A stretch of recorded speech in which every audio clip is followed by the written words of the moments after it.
Salut les gens!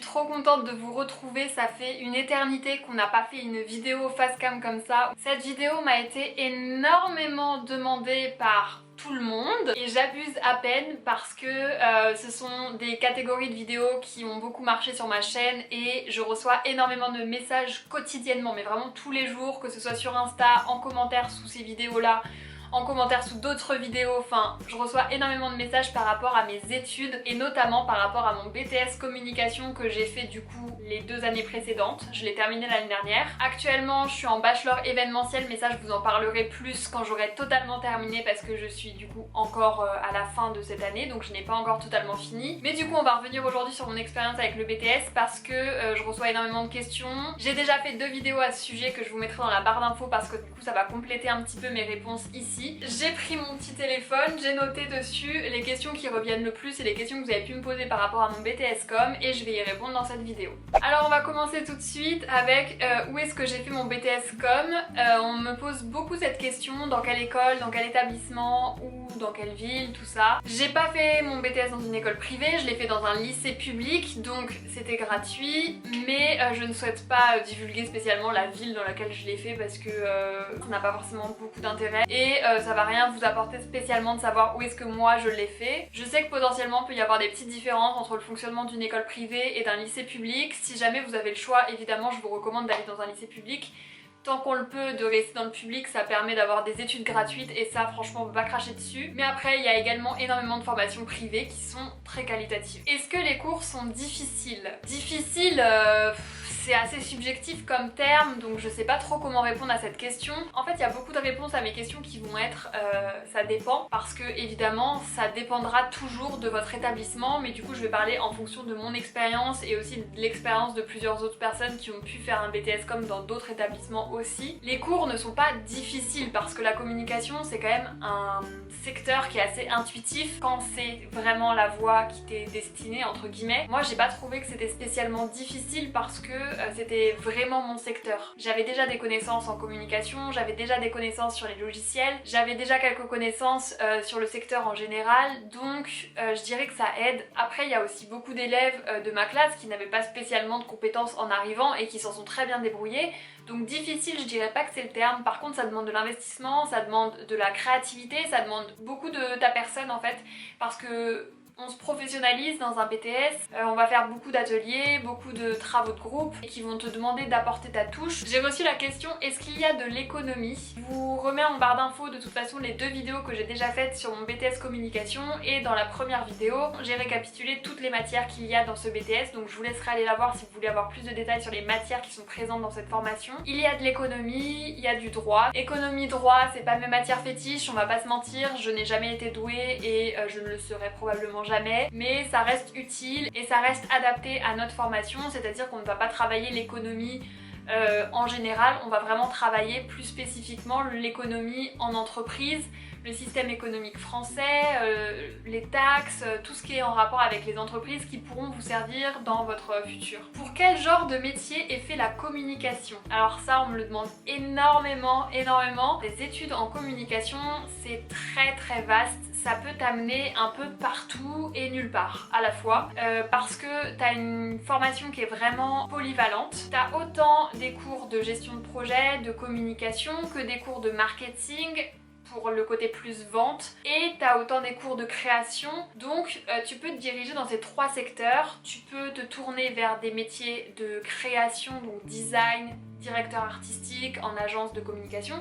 Tu peux te tourner vers des métiers de chargé de projet, c'est-à-dire la personne qui va être en charge de suivre et de monter des projets de communication, des projets de publicité pour des marques. Tu peux te tourner vers des métiers plus marketing, c'est-à-dire les commerciaux qui vont se charger de trouver des clients pour l'agence ou pour l'entreprise, ou alors qui vont se charger de vendre les produits que vous vendez. Tu peux te tourner vers l'événementiel pour être en charge de la mise en place d'événements quels qu'ils soient. Tu peux te tourner vers le digital, que ce soit community manager, création de site web. Donc c'est vraiment très vaste. En fait, avec juste la formation de BTS Com, tu te formes un petit peu à tout ça, t'as un gros bagage qui va te permettre d'accéder à tous ces secteurs-là. Et ensuite, ce qui est conseillé, c'est que tu te spécialises dans le domaine qui te plaît le plus avec une formation post-BTS, donc soit une licence, soit un bachelor, qui va te permettre de te spécialiser plus spécifiquement dans un domaine et de développer tes compétences et d'être expert dans un domaine. On me demande aussi beaucoup si le secteur est bouché et du coup, je vais répondre à cette question juste après celle que je viens de répondre, donc maintenant, parce que je trouve qu'elles sont liées en fait. Le secteur de la communication, c'est un secteur, comme je viens de dire, qui est très vague. Ça veut tout et rien dire et tu peux un peu faire tout et n'importe quoi. Ça touche vraiment beaucoup de domaines. Donc quand on dit le secteur de la communication est bouché, oui et non. Oui, parce que du coup, comme ça touche un peu tout et beaucoup de choses, il y a beaucoup de monde qui se dirige vers ce secteur-là sans pour autant avoir une idée précise de ce qu'ils veulent faire et savoir même si c'est vraiment le secteur qui les intéresse ou non. C'est un secteur qui est très attractif.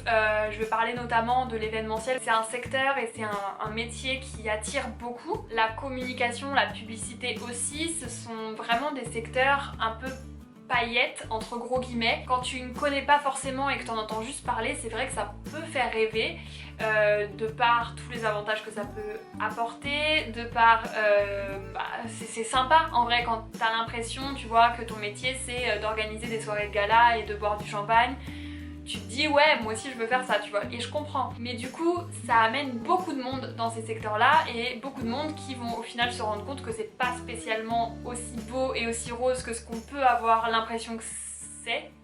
Je pense que vous avez compris. Et du coup, il y a aussi beaucoup de gens qui se dirigent dans des études de communication, d'événementiel, de marketing, qui vont se réorienter après parce que finalement, c'est pas forcément ce à quoi ils s'attendaient. Et au final, quand t'arrives vraiment sur le secteur, c'est un peu comme tous les secteurs sont un peu bouchés aujourd'hui. Il y a du monde partout, et il y a beaucoup de monde qui cherche des emplois. Il y a du monde, c'est vrai. Après, en études de com, comme je disais, du coup, il y a beaucoup de monde, mais il y a aussi beaucoup de monde qui ont une fausse idée de la com, qui ont une fausse idée de l'événementiel et qui vont au final finir par se réorienter ou pas forcément trouver du travail directement parce que justement c'est pas spécialement finalement ce à quoi ils s'attendaient. C'est pas spécialement bouché, c'est pas bouché plus qu'ailleurs.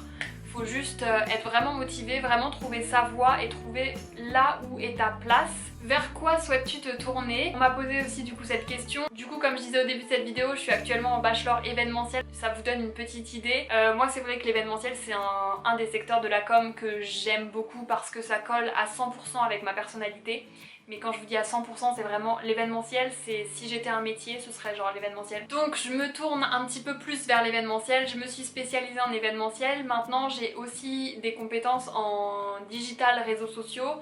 Et j'ai aussi des compétences en tant que chargée de projet de communication au vu de mes stages, de mes clients que j'ai pu avoir en freelance et de mes formations évidemment. Donc ce sont les trois secteurs vers lesquels je vais chercher du travail l'année prochaine parce que j'arrête mes études, je vous en reparlerai dans une prochaine vidéo. On me demande aussi beaucoup, est-ce que le BTS est moins bien vu qu'un DUT dans l'enseignement supérieur? Alors c'est une question qui est compliquée. On me demande aussi beaucoup pourquoi j'ai choisi un BTS à la place d'un DUT. Pour ceux qui ne savent pas, il y a le BTS communication et le DUT infocom qui sont plus ou moins similaires maintenant en termes de compétences qu'on va acquérir. Les seules différences, c'est qu'il me semble qu'en DUT il n'y a pas de stage pratique. Si jamais je dis une bêtise, dites-moi dans les commentaires, mais aux dernières infos que j'avais eues, en DUT tu n'as pas de stage, alors qu'en BTS t'en as 2 minimum. Donc ça c'est un gros plus de faire des stages pendant ta formation ou d'être en alternance s'ils te le proposent. Et la deuxième différence, c'est qu'en BTS il y a un côté un peu plus pratique, c'est-à-dire qu'on est plus dans de l'apprentissage concret qu'en DUT où il y a encore plus de matière théorique. Encore une fois, il me semble, mais c'est le retour que j'avais eu. Si jamais vous avez fait un DUT infocom, dites dans les commentaires ce que vous en avez pensé. De ce qu'on entend, un DUT c'est moins concret et quand même moins professionnalisant qu'un BTS. Et moi je cherchais vraiment l'aspect professionnel et l'aspect vraiment dans le concret. Et est-ce que c'est moins bien vu? Moins bien vu, je dirais que non.